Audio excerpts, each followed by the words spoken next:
Mr. Archimedes of ancient Greece. Long ago, Archis said, "Give me a lever long enough, and I can move the world." What Archimedes meant was that the power of a lever is practically unlimited.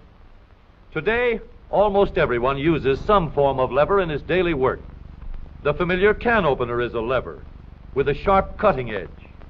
The playground seesaw is just a simple lever, too. It takes a lot of force to start a freight car moving, yet the railroad man can start the heaviest freight cars easily with a pinch bar, a powerful lever which turns the wheel. Tough luck, old boy. Here's a place where a lever comes in mighty handy. Let's take the simplest kind of lever, a rigid bar working on a fixed support called a fulcrum. One end of this lever is twice as long as the other. Let's put a 10-pound weight on this end, and now we'll put half as much weight on this end. 5 pounds, balance 10. If we have 25 pounds to lift, we just use a longer lever. The 5 pounds will now balance 5 times as much. Let's raise the lever in the air, change its shape a little, and we have a crank. Or we can add a second lever and have a double crank. Now the short arm moves 1/4 the distance, but we get 4 times the force.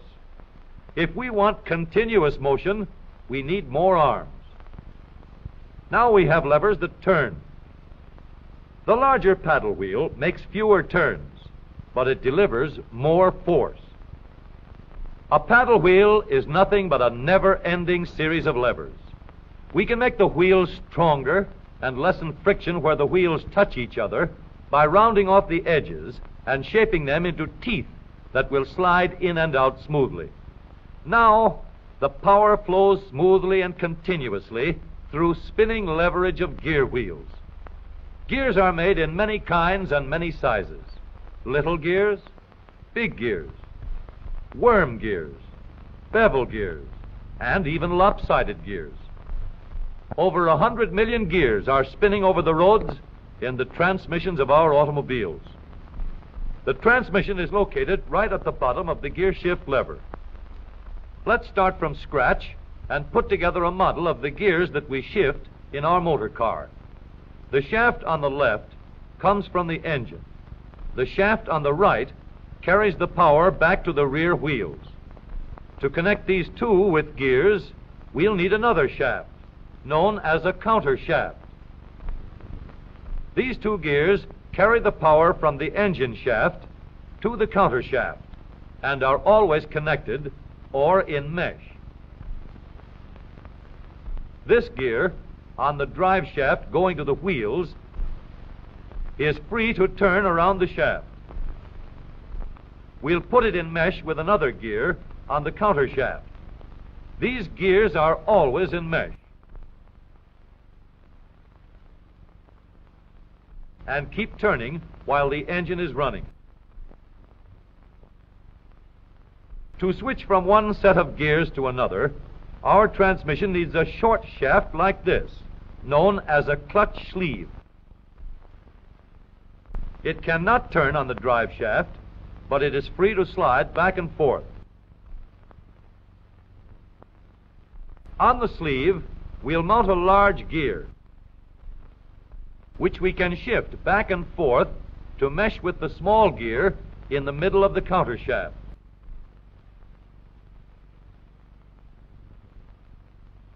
We are now in neutral. The gears that are always in mesh are turning over with the engine, but the shaft to the rear wheels is standing still. A 3,000-pound automobile takes a lot of force to start. So in low speed, we get the greatest leverage by letting the smallest gear on the counter shaft turn the largest gear on the drive shaft. The engine on this model is running at a constant speed of 90 revolutions a minute. With low gears in mesh, the rear wheel is turning at 30 revolutions a minute, about a third the speed of the engine, but with 3 times the force. The power is going through these gears in the transmission.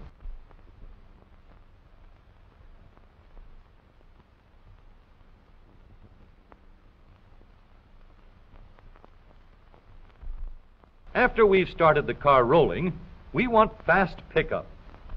So we shift into second by sliding the sleeve backward to mesh with this gear on the shaft to the rear wheels. The wheel is now turning at 60 revolutions a minute, and the power flows through these gears.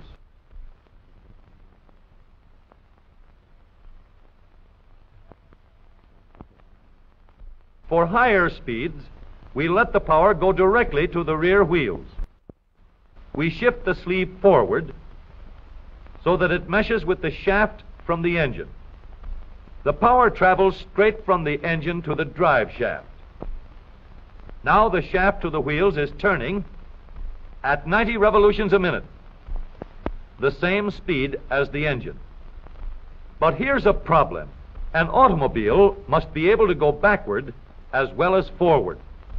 So we add one more set of gears to reverse the shaft to the rear wheels. With the gears shifted into reverse, the power travels through the transmission in a path like this. We now have 3 sets of spinning levers for going forward and 1 for reverse. With a gear shift lever, we can shift to any set of gears we wish. But with all these spinning levers in the transmission came noise and wear. Experts could shift gears quietly by careful timing of the gear shift and the engine speeds, but most of us made plenty of noise until new engineering developments made possible the long series of improvements that followed. When we shifted gears, we got a clash because the gears were not running at the same speed. In other words, not synchronized. So engineers set to work to develop a synchronizer.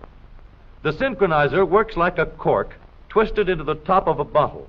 The cork will turn until it is so tight that the bottle turns with it. Synchro mesh works the same way.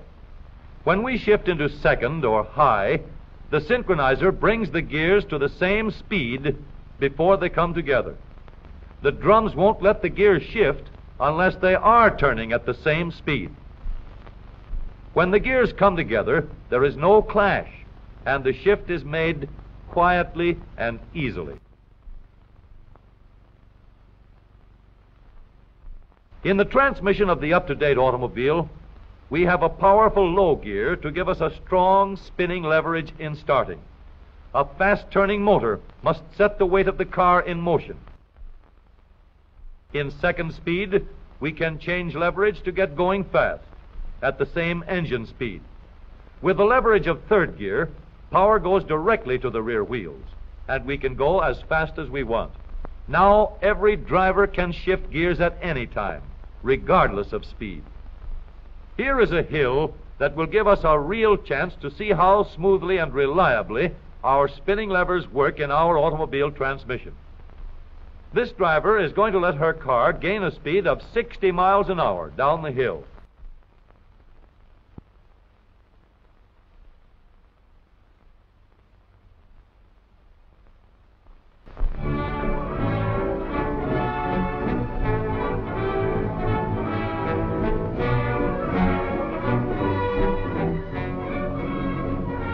Then she will shift into second speed and bring her car easily and safely under control before it reaches the bottom of the hill.